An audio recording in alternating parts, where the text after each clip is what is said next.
Hello again. Good evening. We are a bit of a busy evening tonight, I guess, but I'm trying to catch up and keep Hani company, as I said earlier. So here we are with a Côte Rôtie by Christophe and Marie-Lise Billon. So 2016, Les Elotins.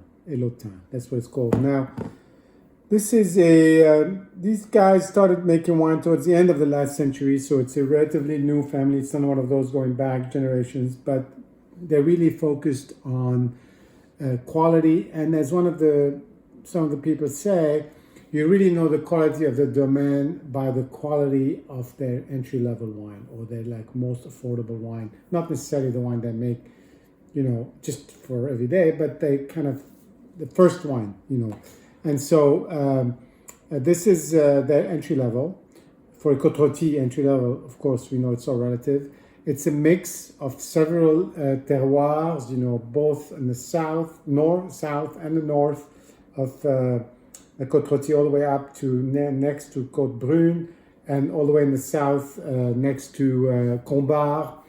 And you got schist soils, granite soils. So it's a bit of a mix of everything that represents Côte Rôtie. Over time, these folks are going to develop more single sort of parcel wines, that they would make like La Vieillère and Rosier and Brocard. But these are newer and they're still in development up until a few years ago. A lot of these things were going into this wine. It's destemmed for the most part. It's aged, a couple of years in oak casks that have been used once, twice, or three times. So and then it's blended right prior to bottling. So this is 2016 was a very good year in the Rhone, as maybe we discussed before. And so let's see what we have here. On the color, it's a very dark core. And then, it's sort of like a black core, like some of these really dark Saint Josephs, but really nice purple on top and at the edges, the purple you expect to see in the Syrah. It's very, it's not perturbed. It's sort of very clean liquid. On the nose, you've got the initial funkiness is gone. You've got the dark, black fruit. You've got a little bit of flint, a little bit of, graphite, and a little slight hint of pepper. Not much at all. But it just comes, it's very typical. You're not surprised what it is. This has up to 5% Viognier, which we know Côte Rôtie can do. So it may help also smooth the edges. The fruit keeps coming out as the more you shake it. I know this bottle has been open, but it keeps on giving, which is really nice. It just doesn't run out of energy.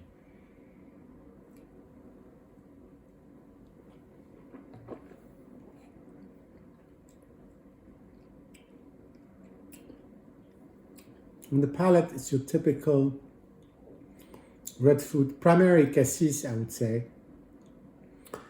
And it's got a little bit more sharpness than some other Côte Rôties. So it's kind of interesting because it reminds me more of how some Saint Joseph can be a little sharper. It could also be that this is something that's going to develop with age, although it's perfectly fine now. It does have that fullness. It's not quite crunchy, but almost. The finish is really nice. It leaves you with that tannin.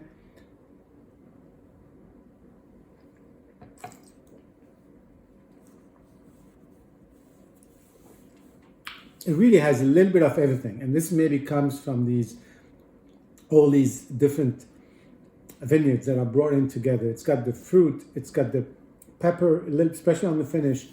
It's got the tannins, it's got the graphite, it's got the color.